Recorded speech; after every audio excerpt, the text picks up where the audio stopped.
Welcome back, or maybe your first time here, brothers and sisters of the multiverse.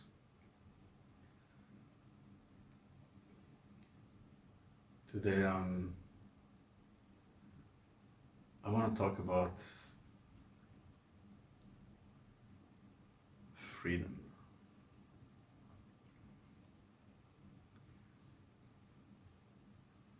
True freedom, not some freedoms to do what we tell you, granted by man.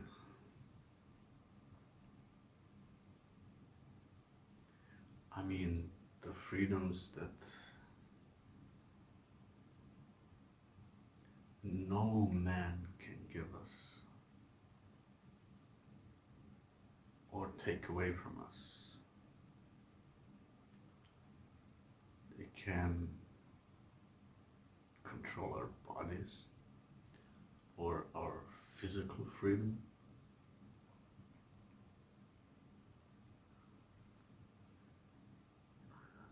That's all temporary. I mean, the freedom of our soul.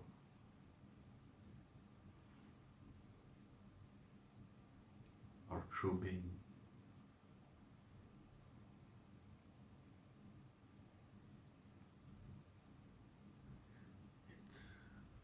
It saddens me every time. It never gets old. How people, most people,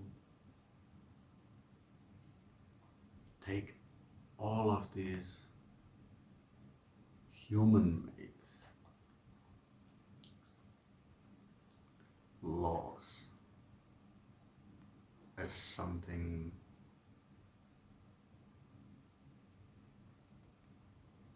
divine almost, just because of threat of violence or the threat that they'll take your freedom away, or they'll take your money away mostly or privileges or any of that.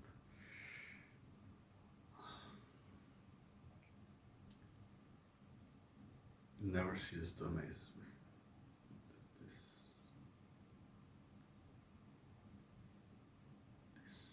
this paradigm, even that they're not negotiable by or with the majority in a so-called democracy. It's baffling when you think about it, right? Some of them make sense, of course, and there are always bad apples among us that just don't know better or don't care, or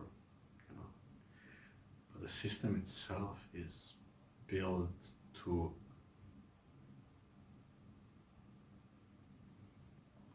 above a certain threshold of living standards even encourages that, because the laws, human-made laws, are not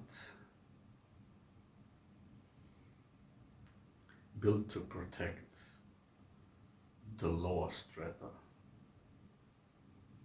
but mainly for the elites to profit them, and it was always so. And how they see it, you can read in Machiavelli, right? The Prince or something. And you can read it in the whole law system, for example, in Michel Foucault's Discipline and Punish and stuff like that. But when you talk to your cousin, your friend, people at work,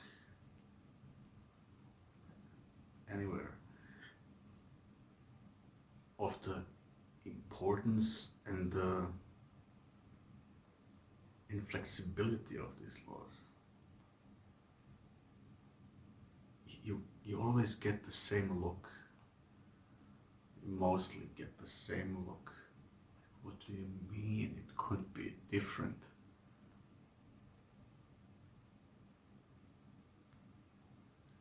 Wait, what do you mean by what do I mean? Of course it can be different. A human being, was it, who just wrote a few sentences with others in the room with the same mindset, who said, yeah, that's a good one. We should rule the world like that. And everyone should obey this. It was a handful of people mostly. And you gotta ask yourself, what kind of people? Some of them are good, and for the greater good, and all of that. But if you walk into a lawyer's office with his library of law books, they don't even know themselves. They always have to look and search with which book is it, where is it, which paragraph. They don't even, so complex mostly that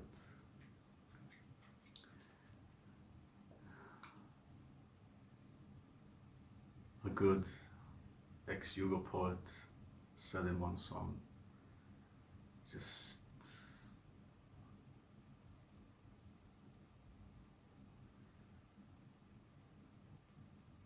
take what you want from it. Every law has its opposite law, so to say. You can just pick and choose. And none of us have the time or the nerves or the brains to study it all. We don't even know them, but we blindly obey them. Even though mostly in courts, those with more money for better lawyers win. Not justice, but money wins.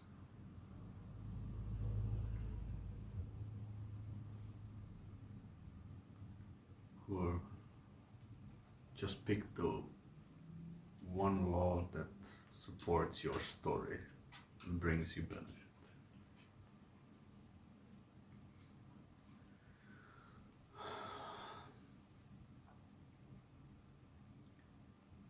But true freedom we can only grant ourselves.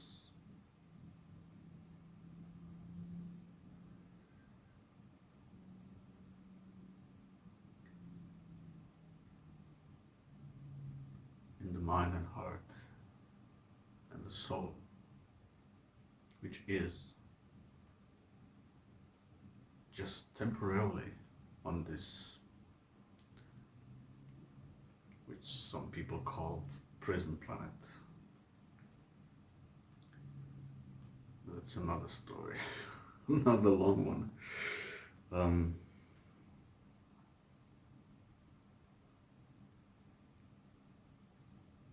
The nature of reality and this world,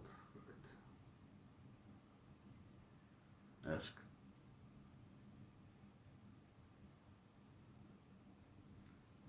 for example David Icke about that.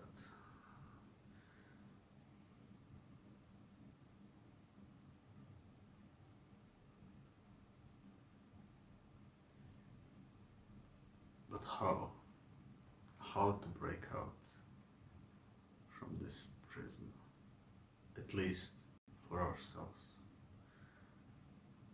is the tricky part.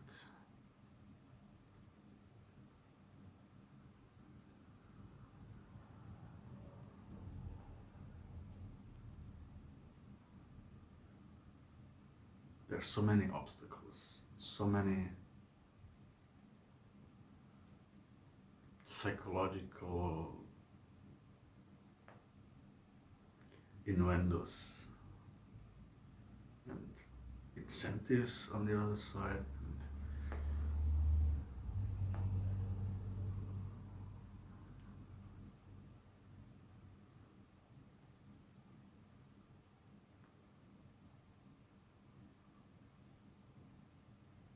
Blackmails on the third side. Most of it is blackmail or a form of to keep us in check. And somewhat allegedly peaceful.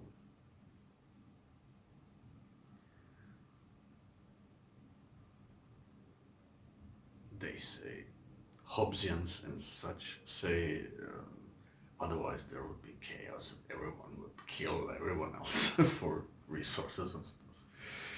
That's not our nature. At least not for the 95% of us who have a conscience, who are not psychopaths, and, you know, who are not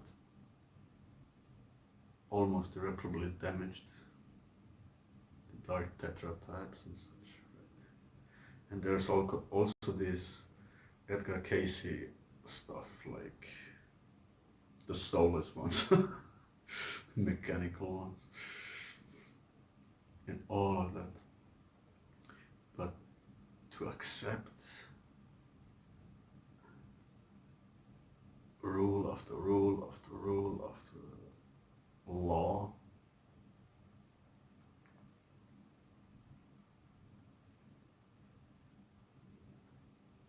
unquestionably, I believe is a mistake. It should always be in accordance to a thought-through process and with the adaptability of the changes in the world. Most laws lack on that part immensely, especially in the last few decades, when the changes were so rapid that no one could really keep up with all of it. Actually, it started with massively with the industrial age, right? People like Jean-Jacques Rousseau started to talk about it even back then.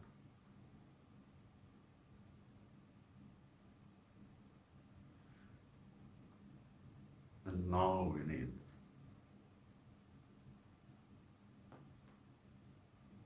whole another dimension of all that, more holistic. I mean, there are people that they are talking about it on the, also on the economical side, on the societal side, you know, but they rarely ever get together, which is a shame. That's exactly what we need. And I was surprised to see that one talk between Daniel Schmachtenberger, John Vervaeke, and Ian McGilchrist. We need more of those, much more of those.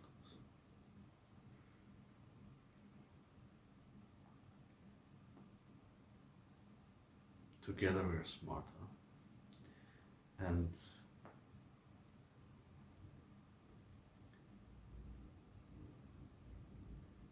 but just those who really are thinking about it.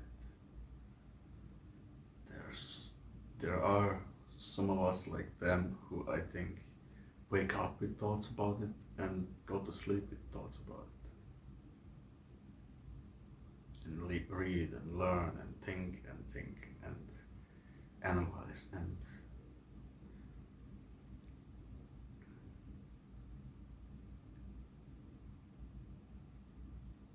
there are much better solutions to all of it. And one of them is, as I also said, know thyself.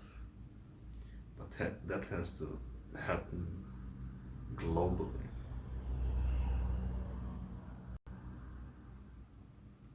They say the tipping point is like 10%, but nowadays with so much distractions, it has to be at least 50% for the others to even start to see it, even begin to question.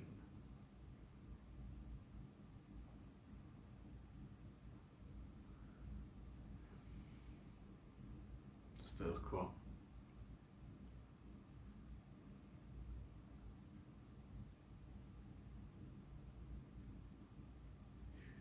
There's never, or there has never been, a unified solution for all. There were always factions of thought and visions about how the world should be. The communists, the Democrats, the technocrats, the spiritualists, the, you know,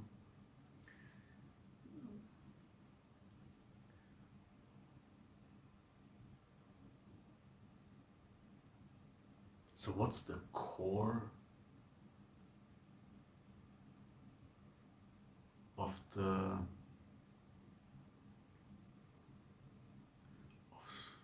all our souls? What is it what we all truly want deep down? I believe it's only a handful of things. It's not that complex. They just made it so because there are hundreds of variations of each topic. How people perceive some stuff and wish some stuff without even knowing why they wish it that way. To come back to this, in the previous video I mentioned 5 why method.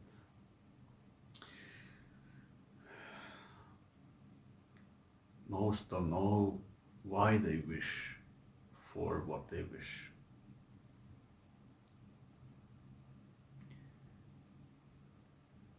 Is there a way to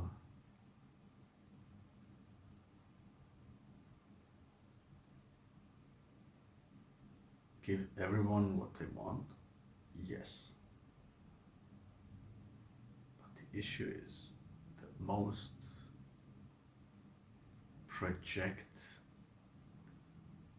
their wishes onto some other stuff.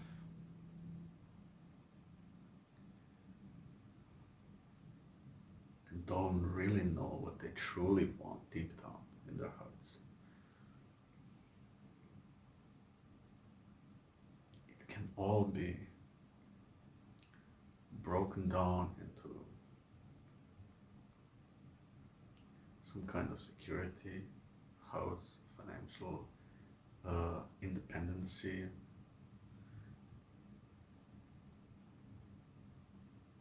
companionship, love, food, clothing,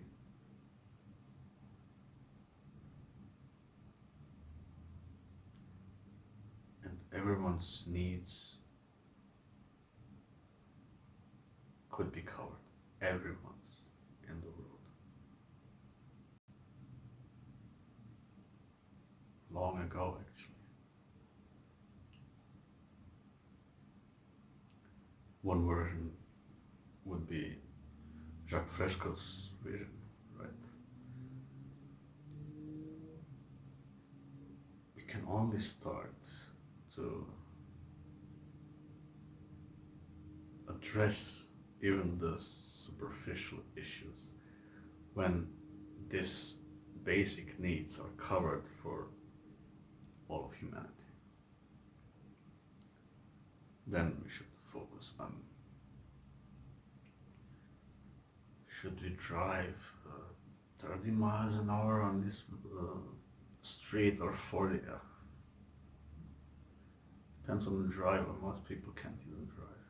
They can steer a vehicle, but they can't drive. You know? The same thing is with personal responsibility. And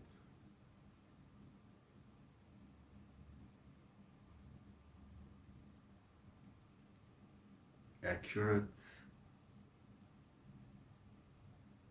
evaluation of his or her own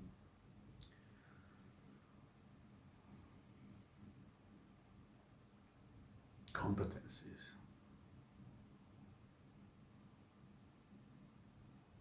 That's where it starts to go off the rails. Most people are just not honest to themselves.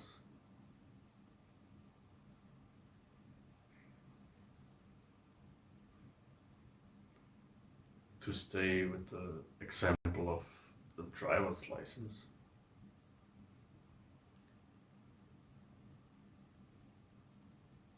all you need to do is remember some things, give it back in the test, and demonstrate some steering a vehicle skill, some basic ones. But at the first aquaplaning real life test, they fail. I mean,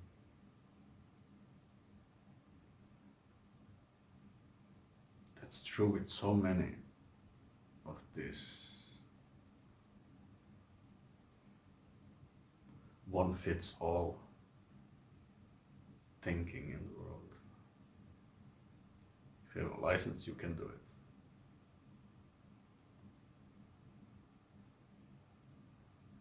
As if a lawyer that has a license to be a lawyer is interested in fairness and justice.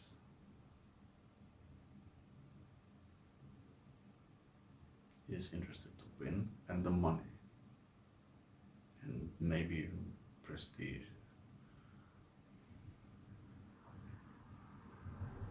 They're interested to win. Even those who know that they're defending serial killers tell themselves,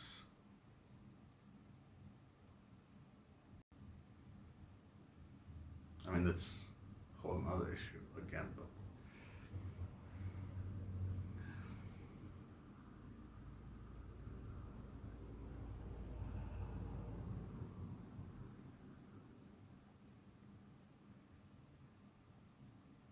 and we don't even have parental licenses. Not a word about that. Because they couldn't control it. They would if they could. Maybe if you'll all have chips in our brains, then they could.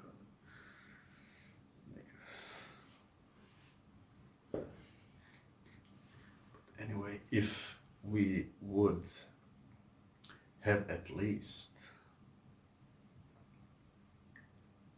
parenting schools before we are allowed to have children,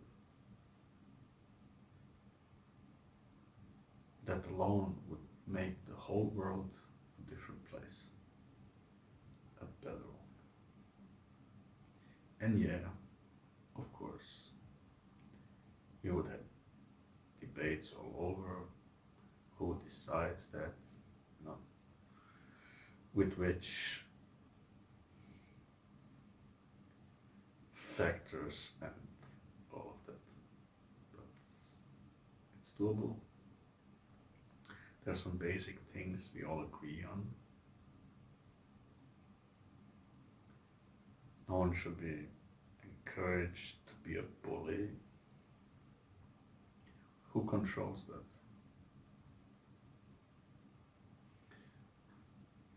Only when the kids are acting out or maybe even commit a crime, then they're punished for the mistakes of their parents. Yes, free will, all of that, no matter how damaged someone is, they have no right to hurt others, of course. You see,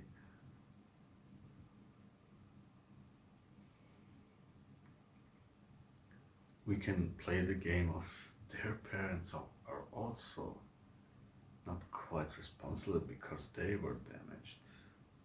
See, intergenerational traumas and all of that stuff, right?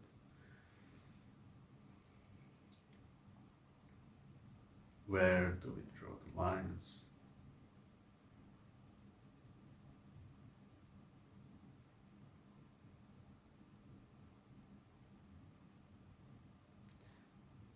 Especially for those damages that can't be seen by the naked eye, are tricky, because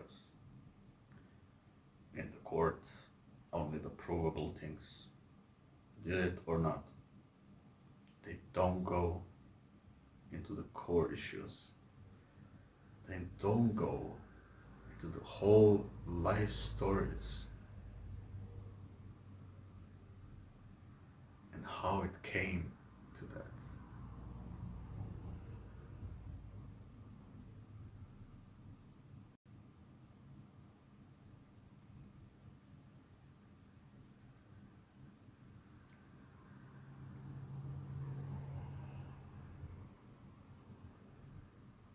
Some people just take their basic freedoms in a bad way. Some would never hurt a fly if there wouldn't be any laws at all, because they're just good people and they are in peace with themselves and with others. Even if they disagree, they don't argue, they accept them or at least tolerate the others' opinions, right? That should be the baseline, but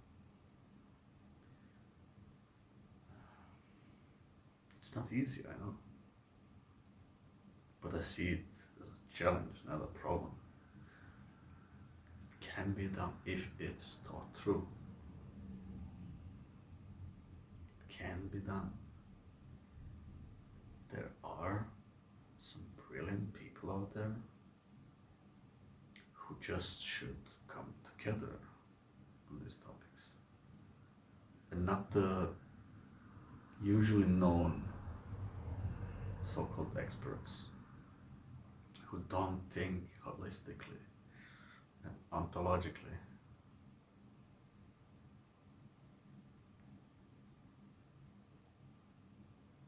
What do you think? I have some ideas, and I'm writing a book about it.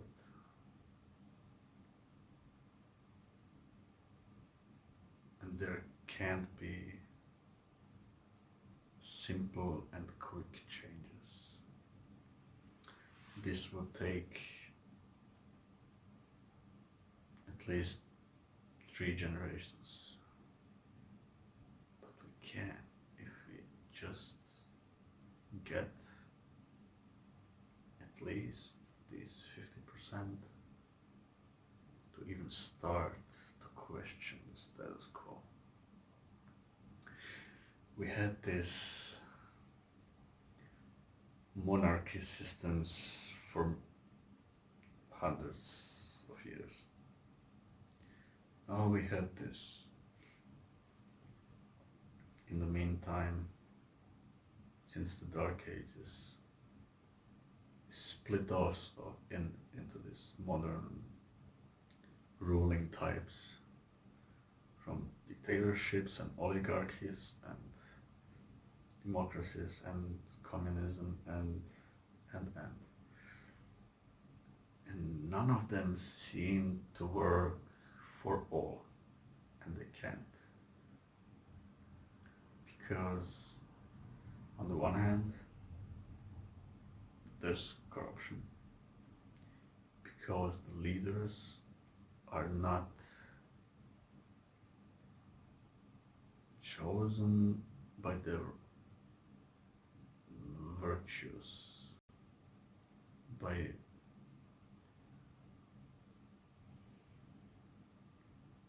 authenticity, integrity,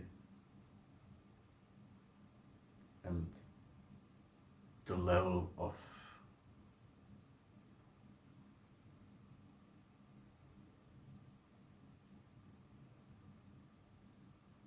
soul maturity.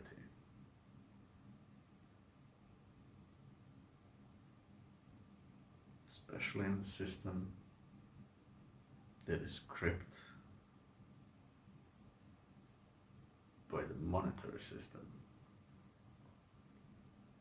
There'll always be corruption, there'll always be lobbying, and secret agendas, and all of that.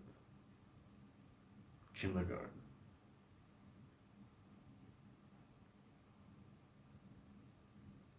But I have hope. Since we don't burn herbalists on the stake anymore, that we also can evolve beyond that petty bigotry of today. But nothing important anyway.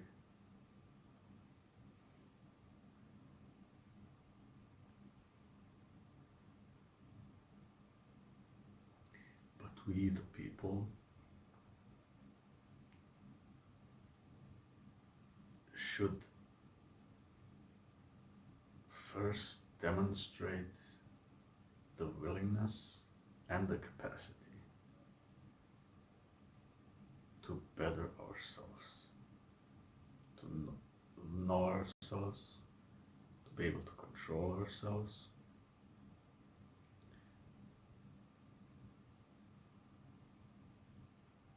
to come to peace with ourselves and others.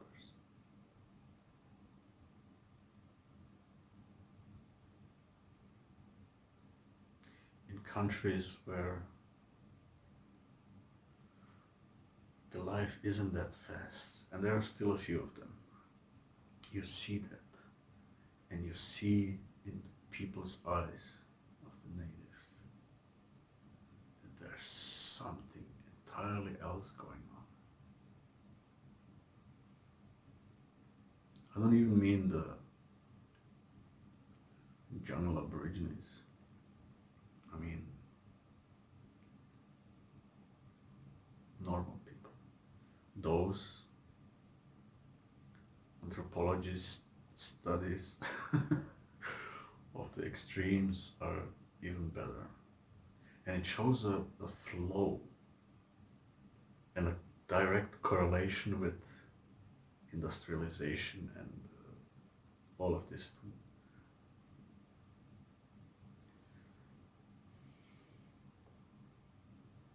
Directions of so-called development of countries and nations and cultures.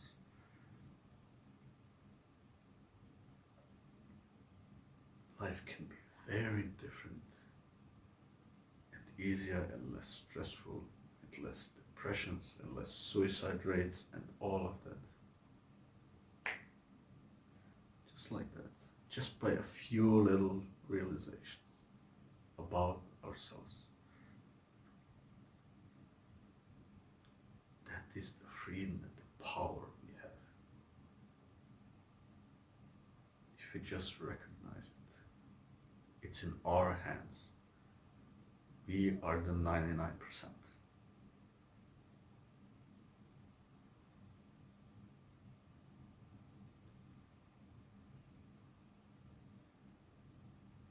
We should just, as Ken Wilber says,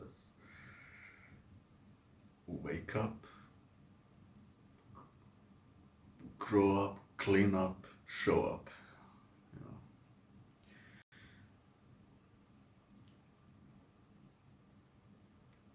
There's a good start.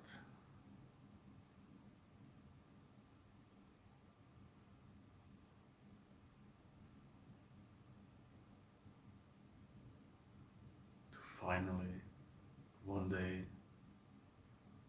be able to have true freedom and abolish all fears about the future and careers, any of that.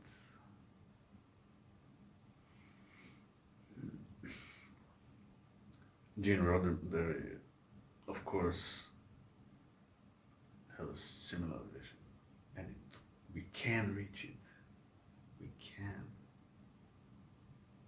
Could. It's up to us every day. Which part of the system we feed with our attention and intention.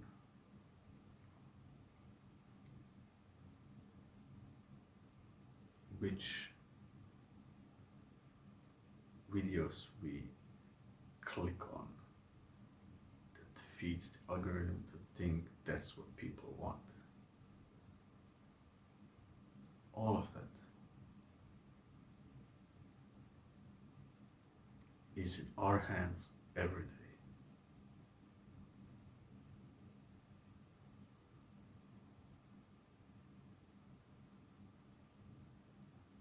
We can do better.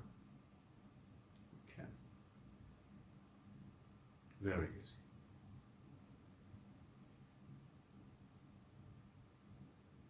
And we do have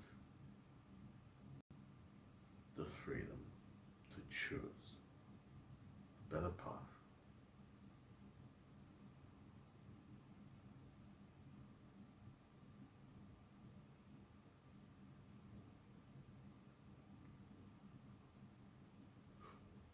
Why do I greet you with brothers and sisters of the multiverse? I mean it. That's what we are. It doesn't matter what country you're from. These are all invisible lines watching from space.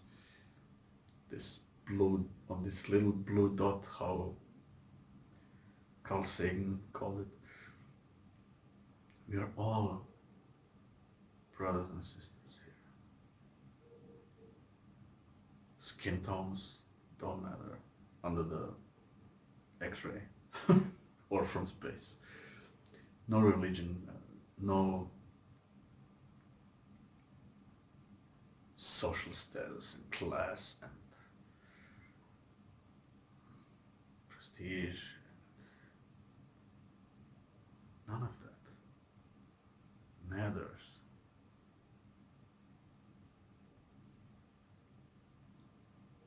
Either we are good human beings or we're not. And if we're not good to everyone, we're good to no one.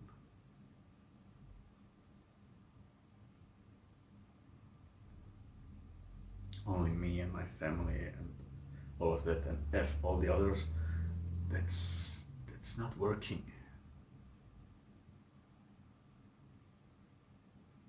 Because your neighbor thinks the same, and then he F's you. What is that? That's the world you want to keep. the world you want to live in.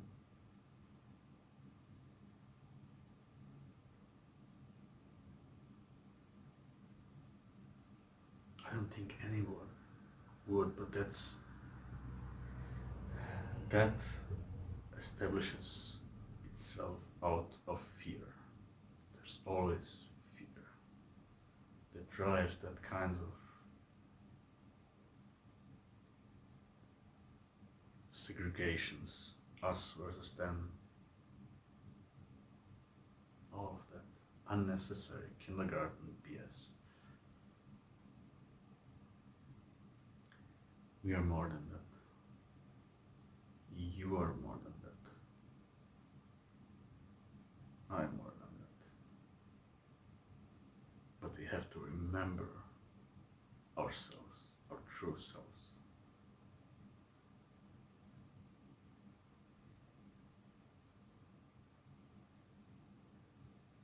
And learn to love ourselves and each other with all our flaws and ticks and it just, no one's perfect, no one ever will be, and it shouldn't be so. You can't end up the same sterile angel archetype like from an assembly line. That's not even what the soul journeys are about. It is about just realize ourselves and others and accept us as we are. And of course, be open to learn and better yourselves. But not the kinds of self-help bookshelf type, better yourself, know how to manipulate others and make money. Not that kind of better yourself. I mean, in the Kantian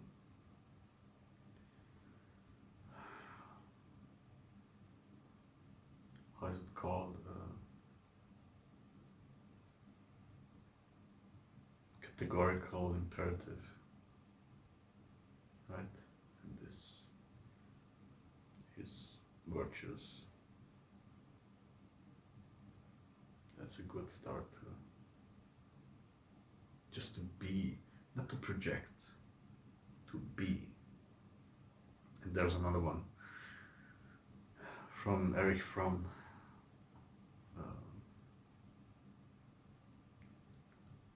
How is it translated in English?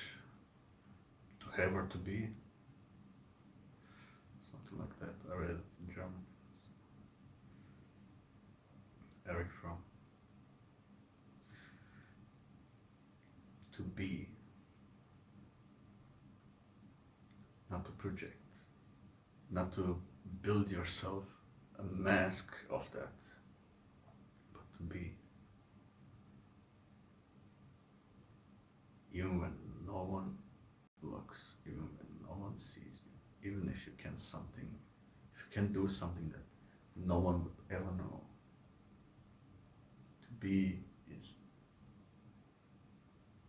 that it doesn't even enter your mind, even if no one sees it. Because after all, after this life, everything is known. Believe that stuff or not, that's up to you, but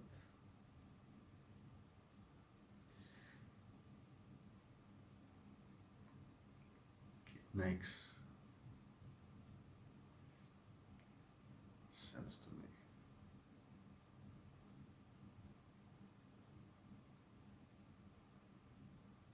I experienced it. Again, another story. But most people feel it.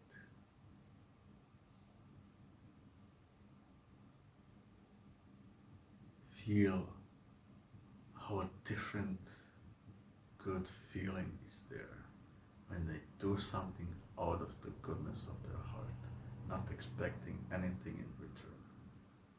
How that feels is something very different and much deeper than any more monetary gain or of that.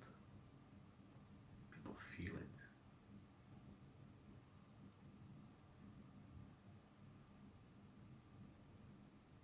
But they sadly quickly dismiss it or don't recognize it or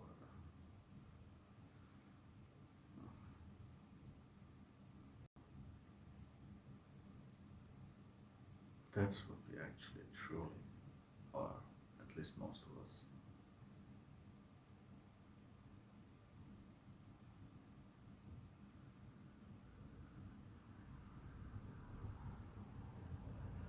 True freedom can be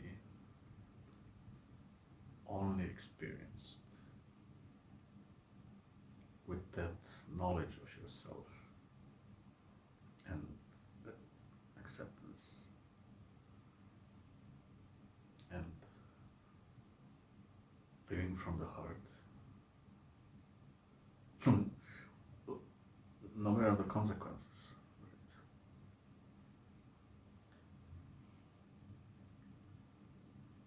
Because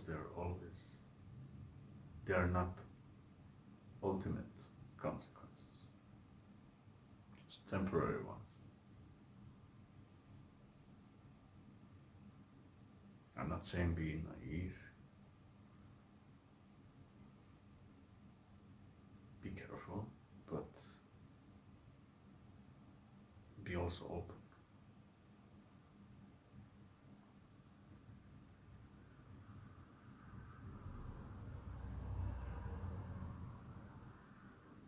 Until we make this big paradigm shift that they advertise now everywhere on the internet with moon shift and all of that.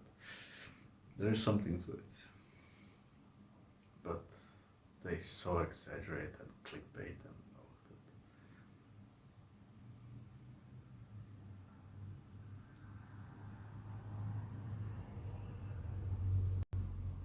Society is in constant flux. The change is the only constant in the universe.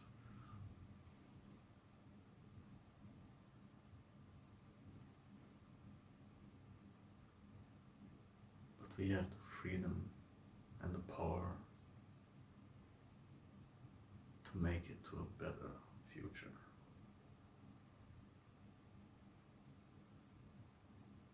Every day.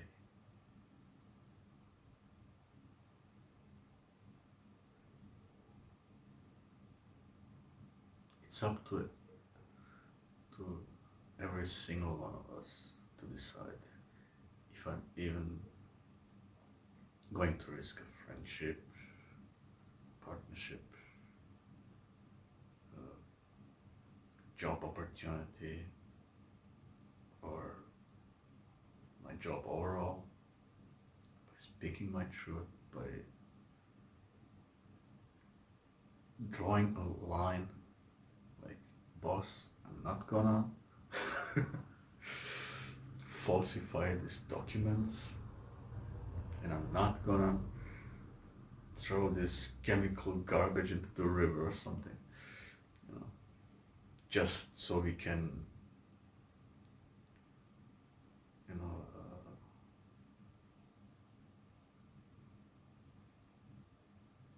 we don't have to pay the professional disposal units or something. There's everywhere these little, some are big decisions that impact directly or indirectly the whole world, more or less.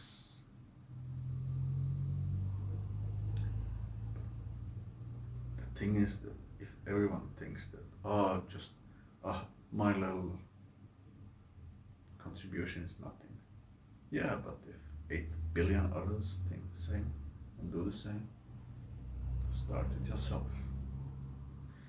Start with the man in the mirror.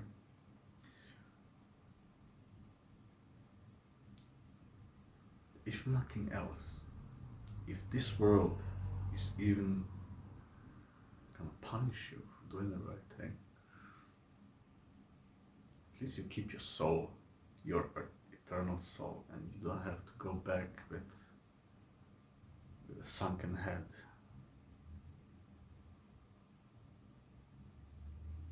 Just a thought. This life, this butterfly short life, 8 years is nothing compared to eternity. Just a thought. And that's why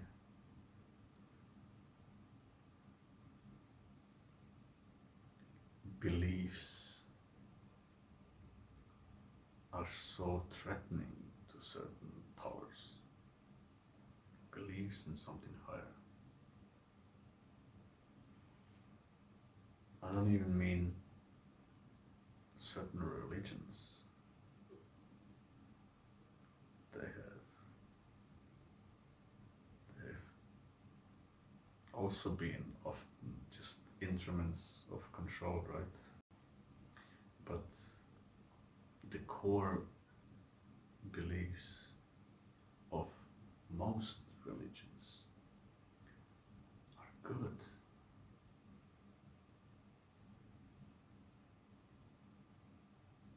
Belief is not equal institution of the belief systems or something. We have to differentiate that.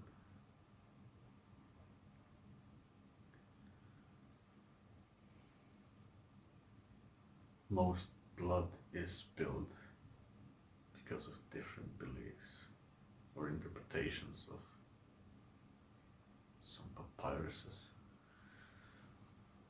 But just because there wasn't the tolerance of someone else interpreting something else out of the same text or something. And there are different texts that complicates things even more. That's all of that is a whole another story again.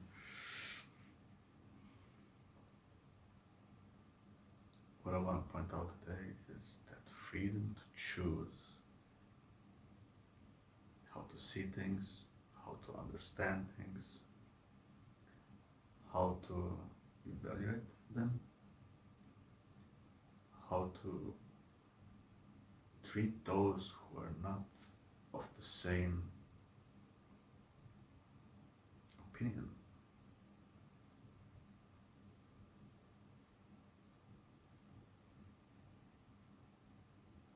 There's that, and that's where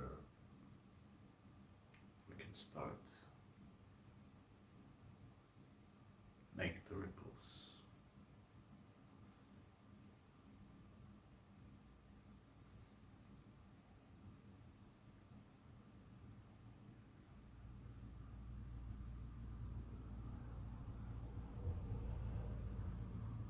We can.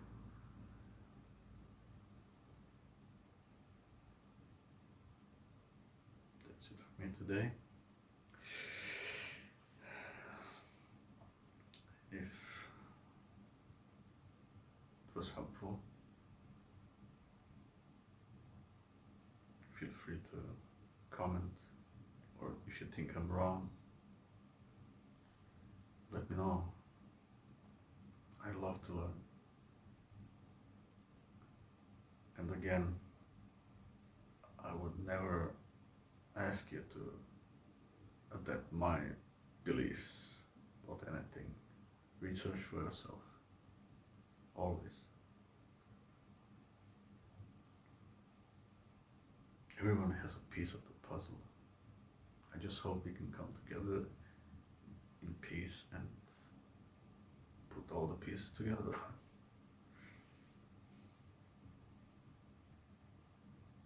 Be kind, be good,